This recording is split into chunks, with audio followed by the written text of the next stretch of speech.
ada satu seminar yang pernah saya ikuti. Ini motivator-motivator dunia. Mereka mengatakan the problem is not the problem. Masalahnya bukanlah masalah itu, but the problem is the way you see the problem. Tapi yang menjadi masalah adalah cara Anda memandang masalah itu. Kalau Anda memandangnya sebagai masalah yang memajukan diri Anda, maka masalah itu bukan membebani kita, tapi justru akan mendorong kita naik. Tapi sebaliknya, kalau masalah itu akan menjatuhkan Anda, maka Anda akan jatuh gara-gara masalah itu. Nah, ini pandailah mengolah masalah. Dalam mana? Dalam pikiran. Assalamualaikum warahmatullahi wabarakatuh. Waalaikumsalam. Saya ada pertanyaan yang mengganjal di hati. Kan kita tahu, kita semua yang udah menikah, berumah tangga, pasti punya masalah. Nggak peduli itu orang pintar, orang kaya, pokoknya ada aja masalahnya dalam rumah tangga. Jadi saya pengen bertanya satu pertanyaan. Gimana caranya untuk bisa mengecilkan masalah itu? Kalau untuk menghilangkan kan nggak mungkin, karena hidup di dunia nggak ada orang nggak punya masalah, pasti ada masalah. Tapi artinya mengecilkan sampai dampaknya sekecil mungkin. Jadi sampai kita nggak menganggap itu sebagai masalah. Iya, itu betul sekali bahwa dalam kehidupan kita tak mungkin tak ada masalah. Orang mau makan, makanan sudah banyak tersedia di meja, tapi masih ada yang belum tersedia di situ satu jenis makanan yang dia sangat inginkan. Nah, itu pun jadi masalah. Padahal makanan sudah banyak, masih ada masalah lagi, yaitu makanan yang saya mau belum ada di situ. Nah, itu jadi masalah lagi. Jadi gampang sekali kita menjadikan sesuatu sebagai sebuah masalah. Maka Allah Subhanahu wa taala berjanji atau memastikan, walanabluwannakum bisyai'in minal khaufi wal ju' wa naqsin minal amwali wal anfus was samarat wa basyiris sabirin. Betul-betul kami akan menguji kalian dengan sedikit rasa takut, sedikit takut lapar. Beras tinggal 1 karung, aduh kalau habis gimana? Akhirnya dia sibuk lagi mau cari persediaan untuk makanan. Wa naqsin minal amwal, takut uangnya habis. Nah, biasa kalau orang kaya simpanan tinggal 50 juta udah bingung dia. Padahal gembel-gembel itu cuman 5.000 saja uang, dia sudah tenang. Nah, yang penting bisa untuk beli lauk hari ini. Nasi bisa minta ke siapa aja. Ada lagi wal anfus, dia kekurangan jiwa. Kekurangan jiwa ini bagaimana? Dia merasa diombang-ambingkan oleh hidup ini. Maka masalah ini berat dan ringan itu bergantung dengan cara pandang orang ini. Maka yang pertama, memandang masalah itu sebagai sebuah musibah atau sebagai anugerah, ya, gitu. Maka Nabi Muhammad SAW dan para nabi sebelumnya diberikan juga masalah-masalah. Bahkan orang mukmin yang tidak didatangi masalah atau merasa tidak punya masalah dalam hidupnya, nah ini ditakutkan imannya ini tidak sempurna. Imannya mungkin akan habis. Kenapa? Seorang sahabat, istrinya mengatakan, ayo kita kepada Rasulullah SAW mau bertanya tentang keimanan kita ini benar apa enggak. Emangnya kenapa? Kita ini hidup bersama tapi belum pernah ditimpa masalah.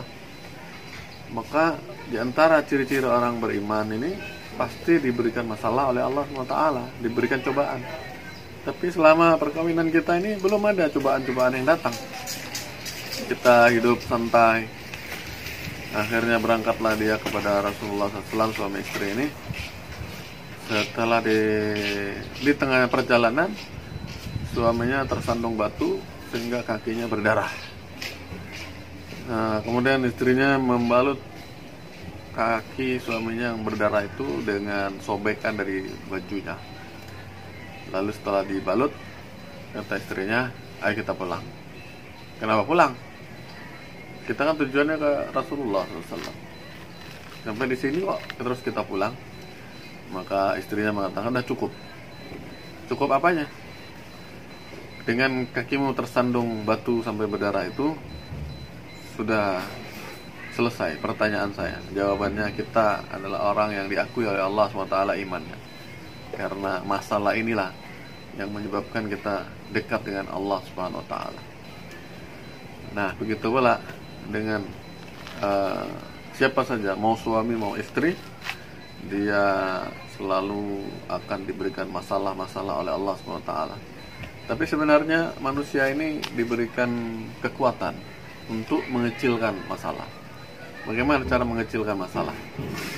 Seseorang yang berhutang 50 juta, bagi dia kecil, karena dia punya andalan utang ini nanti bisa menghasilkan lebih dari 50 juta. 50 juta saya kembalikan, sisanya akan menjadi milik saya untuk mencukupi keluarga saya. Tapi bagi orang yang tidak punya visi, tidak punya bayangan bahwasanya dia bisa mengolah uang 50 juta ini menjadi lebih banyak, maka utang 50 juta ini akan menjadi beban dalam pikirannya, beban dalam hidupnya. Bahkan ada orang yang sampai bunuh diri karena lemahnya akalnya. Maka siapa yang menjadikan utang ini kecil, yaitu orang yang merasa solusinya jauh lebih besar. Dia merasa ada solusi yang lebih besar daripada masalah. Begitulah Rasulullah SAW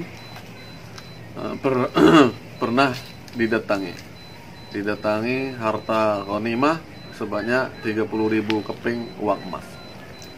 30.000 keping uang emas ini kemudian Rasulullah SAW umumkan, sampaikanlah kepada orang-orang yang berhak mengambil bagiannya agar datang kepada saya, maka saya akan bagikan kepada mereka bagian dari keping-keping uang emas ini. Tidak sampai sore, harta berupa uang emas itu sudah habis terbagi. Di tengah hari datang satu rombongan yang posisinya jauh dari kota Madinah mendatangi Rasulullah SAW. Maka Rasulullah SAW melihat kedatangan mereka dan mereka berkata, ya Rasulullah, kami mendengar engkau hari ini mendapatkan ghanimah sebanyak 30.000 keping uang emas. Kami ingin mengambil bagian kami. Maka Rasulullah SAW mengatakan, kalian datang terlambat, uang itu sudah habis. Tapi jika kalian mau, pergilah ke pasar, ambillah keperluan kalian dan katakan, ini hutang Rasulullah SAW. Bayangkan, satu kampung disuruh ngebon di pasar dan Rasulullah SAW berjanji akan membayar utang orang satu kampung itu. Maka hal ini menggelitik perasaan Umar bin Khattab radhiyallahu anhu. Dia tidak pernah rela Rasulullah SAW mendapatkan beban di luar kemampuannya.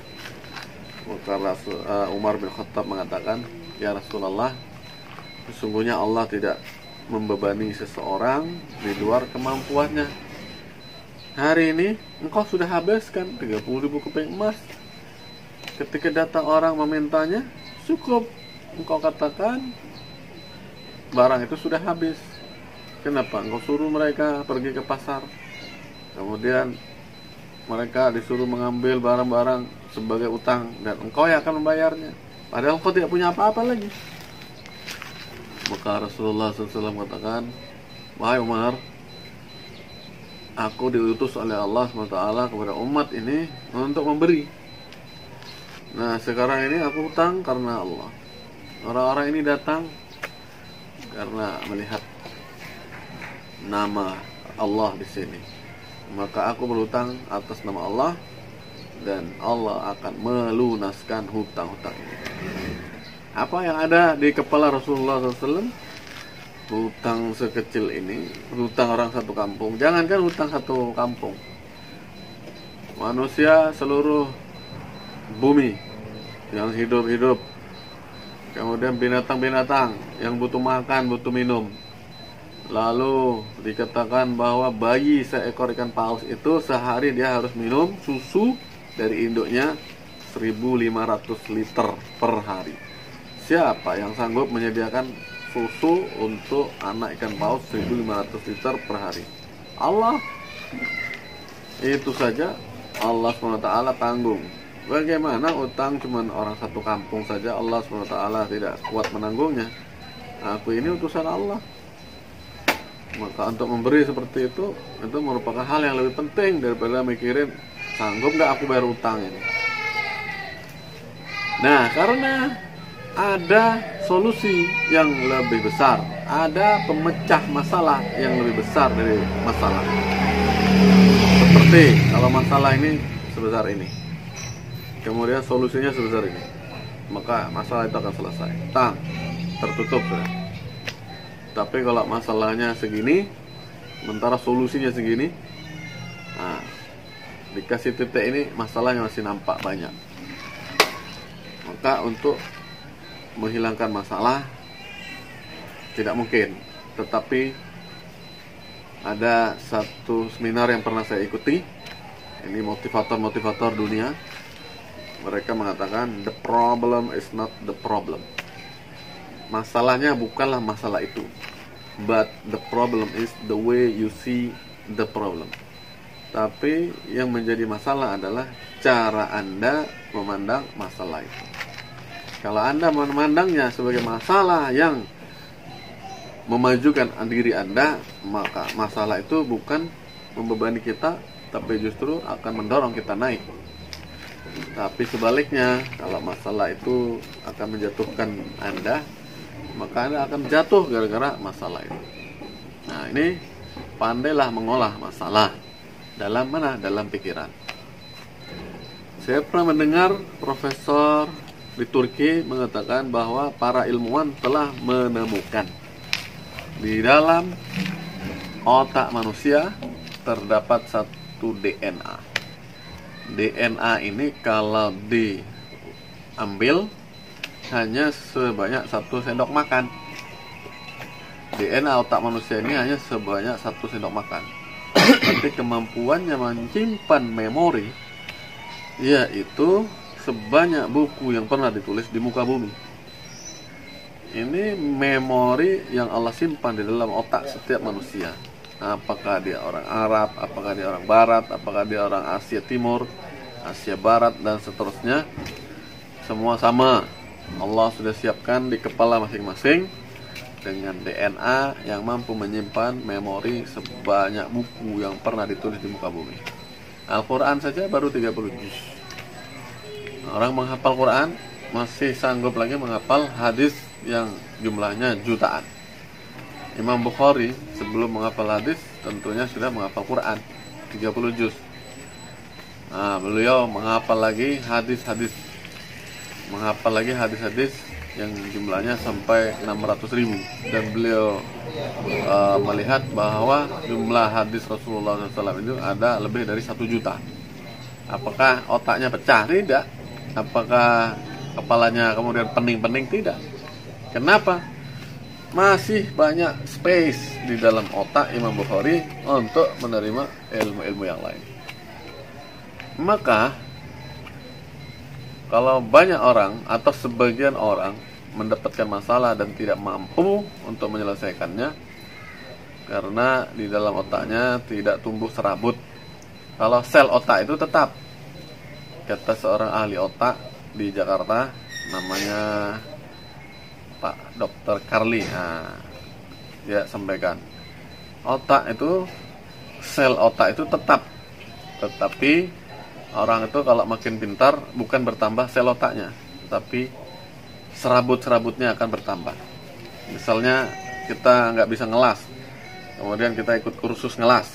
Nah, maka ada serabut otak yang tumbuh, selnya tetap, tapi serabut itu tumbuh untuk menyimpan memori pelajaran ngelas tadi. Maka orang-orang yang tinggal sebagai suku laut, dia tinggal di laut saja, serabutnya tidak berkembang, karena hari-hari dia cuma menyelesaikan masalah gimana cari ikan, gimana masak ikan, gimana supaya anak-anak saya dapat makan. Sudah selesai. Sedangkan orang di kota, dia mikirin lagi. Kalau hujan, gimana? Air tidak ada. Sumber air sudah tertutup dengan semen, beton, dan lain-lain. Kemudian sawah tidak ada. Bagaimana kalau beras sudah habis? Maka dia mikir lagi. Maka banyaknya hal yang dipikirkan oleh orang-orang kota menyebabkan tumbuhnya banyak serabut di otaknya orang kota. Nah, kembali kepada masalah keluarga. Istri ini adalah wanita ciptaan Allah. Allah SWT menciptakan manusia ini dengan kedua tangannya. Kalau Allah menciptakan langit dan bumi itu cukup dengan kaf dan nun. Kaf dan nun itu kun, jadilah. Fayakun, maka terjadilah. Dengan mengucap kun saja, jadilah, maka terjadilah. Tapi khusus manusia, Allah ciptakan dengan kedua tangannya. Maka manusia ini tidak diciptakan untuk kalah dengan masalah. Kenapa? Karena masalah itu datang setelah manusia ada. Jadi manusia memang sudah siap untuk menerima masalah sebagai pendorong bagi hidupnya. Bahkan saya pernah dengar orang ini, saya ini kalau nggak ada utang nggak bisa kerja, tapi kalau ada utang semangat saya kerjanya.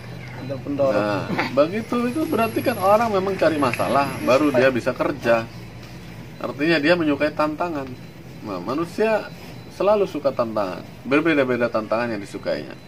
Kalau ahli pendidikan, tantangannya adalah datangkan kepada saya orang-orang bodoh, orang-orang bandel, biar saya ajar. Saya jadikan dia orang pintar.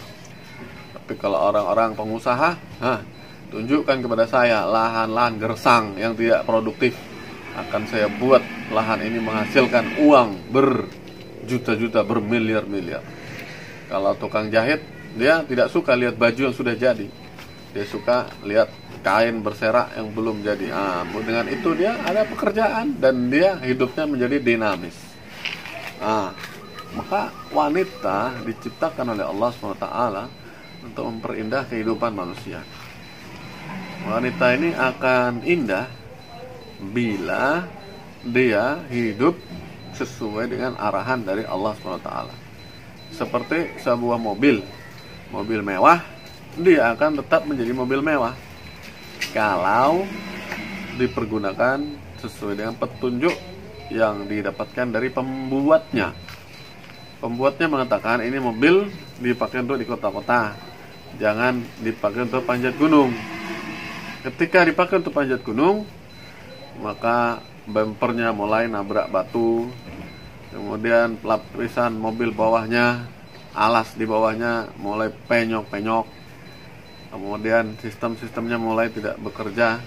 Yang tadinya bodinya sangat sensitif dengan sentuhan manusia, mulailah sistem itu tidak bekerja lagi. Begitulah wanita ini dijadikan oleh Allah SWT untuk memperindah dan mempermahal sesuatu yang ada di dalam kehidupan kita.